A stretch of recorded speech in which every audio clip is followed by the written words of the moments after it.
happy and excited to be here. I have been loving the energy that you guys have been bringing to this 4-day mini challenge. It's been by far one of my most favorite group of women that has been coming through here. And so today I wanted to give you, before we close the doors to Fear to Freedom, I wanted to, because they close tomorrow, and so I wanted to come on today and just share with you, how do you go from changing doubt to trust? It's such an interesting how do you go from changing doubt? Oh, that's fun. Um it's such an interesting topic because so many people get stuck in doubt. It's actually a human behavior that we have. And you get stuck in doubt by um, by the ego, by the ego.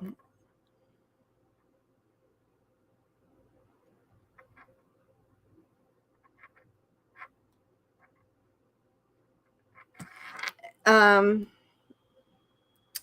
I'm sorry, I'm doing two jobs at one time. So here I am, fully here now. Okay, so changing doubt to trust. What happens when we step into trust? So here's how the mind works. Here's how, for those who don't know me, my name is Brenda Kiss, and I've helped thousands and thousands of women turn their life around, literally helping relieve doubt, anxiety, depression, overwhelm, to step into a life of joy, happiness, fun, excitement, passion.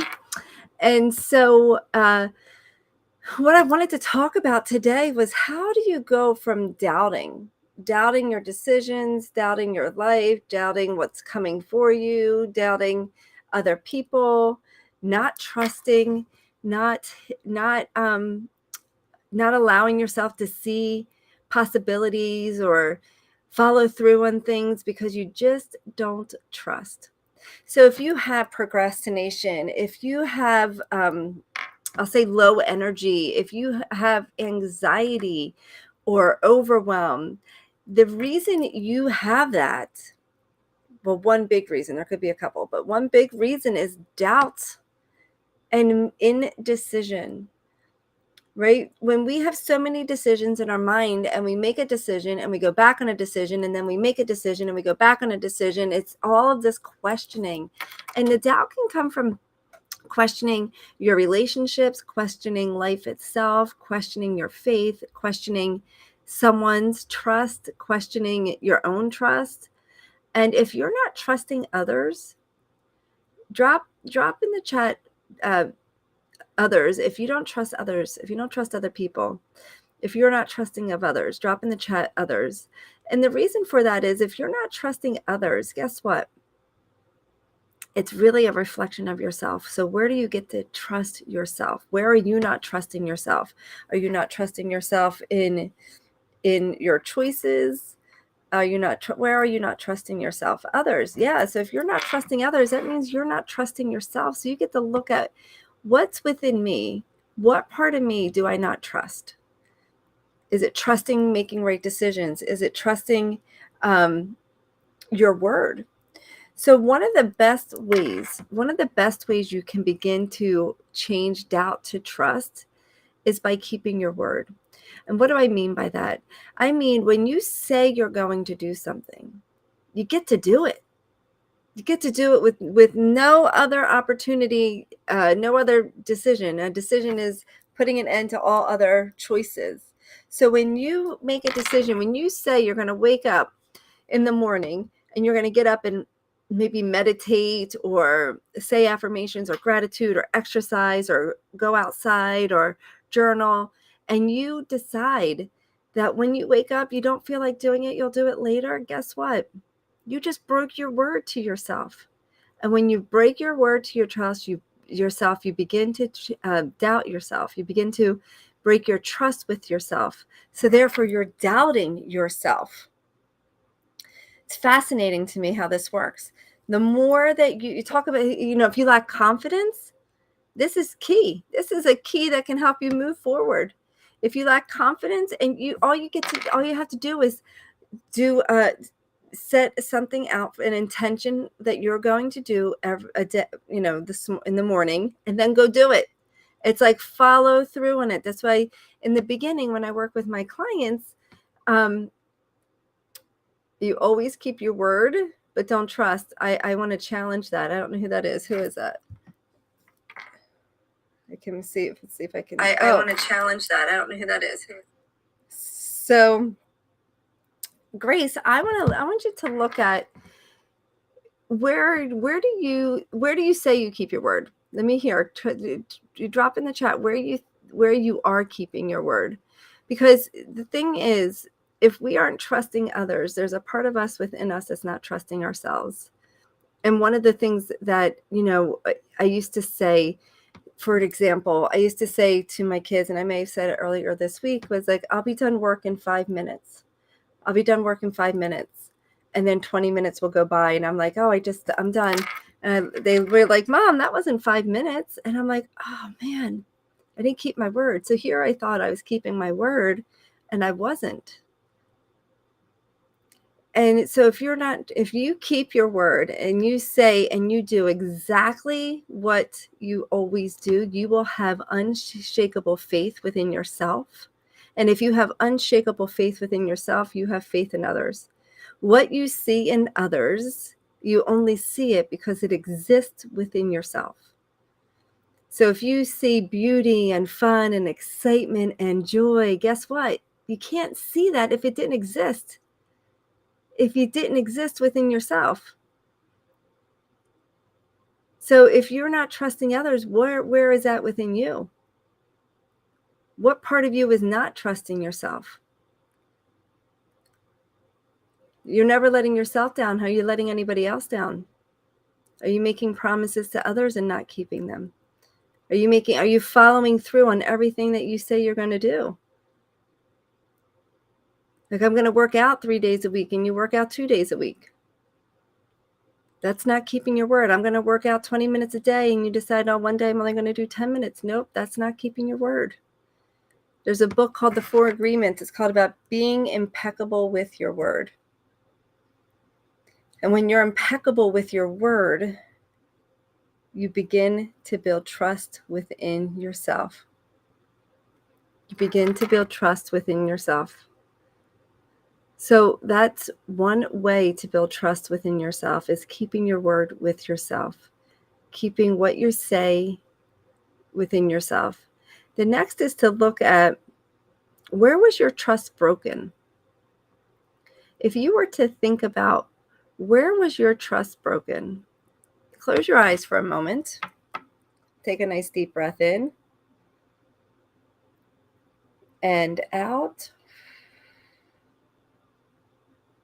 Another deep breath in and out. One more deep breath together and out. And just allow yourself to be here right now in this moment.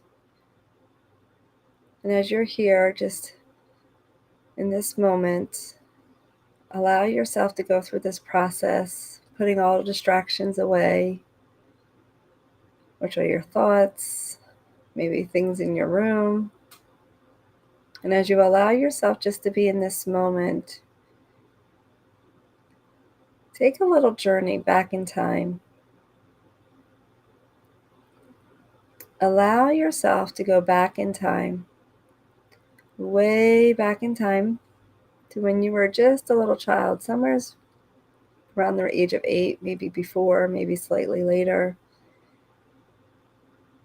But this is the time where you first lost trust. What was that time? As soon as you have that time, open your eyes. And when you think of that first time that you lost trust, you get to forgive that experience. Forgive yourself, forgive the parties, forgive whatever came up. Because if you were lacking trust right now, it comes back to, there's a part of you that gets to get healed so that you can heal and begin to trust. You know, we were put on this world to have beautiful relationships. We were put on this world to have connection, to experience love and growth and fun and excitement. And if you're carrying anything other than that, you are actually holding on to stuff from the past that's affecting you right now. Someone wrote, "No one has my back." Where did that story begin? Where did that story come from? And whoever gave you that story, you get to heal that. You get to work on releasing you get to work on releasing the fears or the stories around that so that you can start to forgive. So that you can start to forgive, because the moment you start forgiving, guess what? You get to have freedom. You get to move forward in your life. And forgiveness is never about the other party. It's about you and letting yourself be free. It's not letting anybody off the hook. Drop below if you understand what I'm saying. Say yes. Forgiveness is not about letting the other party off the hook per se, but it's not allowing you to tie up energy where you can use that energy and redirect it to serving you instead of holding on to resentment or anger, which if you're holding on to resentment or anger, it covers up your heart. So there's 2 chakras. I just want to give this one last tip. So if you are looking at shifting doubt to trust, there's 2 chakras I want you to look at. That's your root chakra and your heart chakra. If you are having challenges with your root chakra and your heart chakra, you want to go in there and start balancing those chakras. Those chakras will begin to help you feel stable, secure, balanced, open, free, right? That's where you get to step into trusting. So just to recap, be impeccable with your word.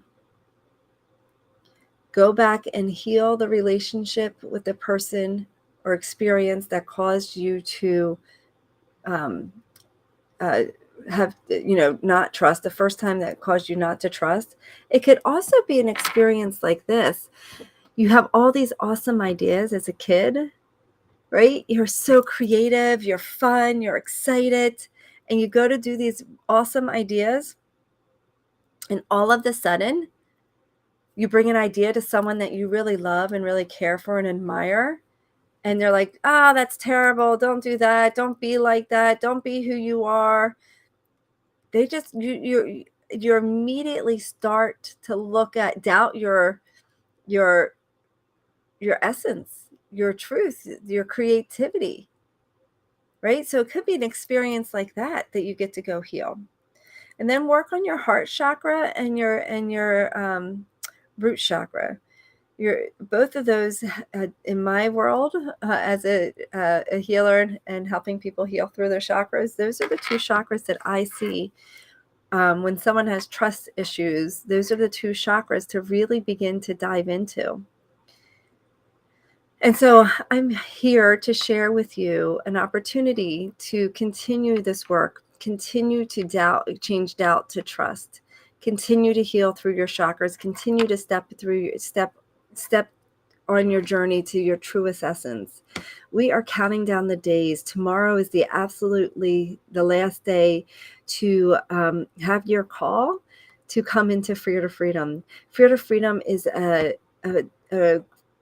program that I take women on, that we really dive into healing the past, forgiving, changing, doubt to trust, really opening up so that you can have these beautiful, authentic, loving connections, relationships. It's not pie in the sky. I've had many women, if you haven't heard them, go back to Sunday and listen to the live that took place on Sunday. I've had many women here that I work with that have gone through a lot of trauma in their life and are on the other side of it, are living authentically and beautifully.